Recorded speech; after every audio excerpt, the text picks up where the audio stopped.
Mitravinda of dog breeds shih tzu. బేసిక్గా ఒక 1000 సంవత్సరాల క్రితం చింగ్ అండ్ మింగ్ డైనస్టీ అని చైనాలో ఉండేది.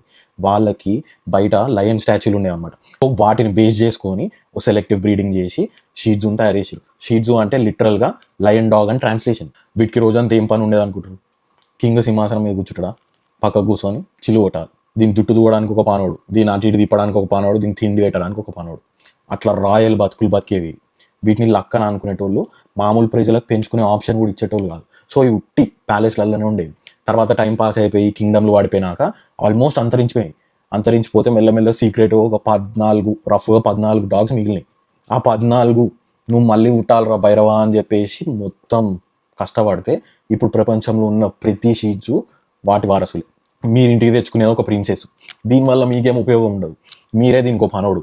ఇది రోజంతా ఒళ్ళో అనుకోవాలి, దీని చుట్టూ ఒకటి దూతా ఉండాలి. మాకు మిత్రవింద లాంటి హిస్టరీ ఉంది కదా, సో మాకు అంతే యాటిట్యూడ్ కూడా ఉంటుంది అనమాట. అంత ఈజీగా ఏం మాటలు వినము, అంత ట్రైనింగ్ చేసుకోము.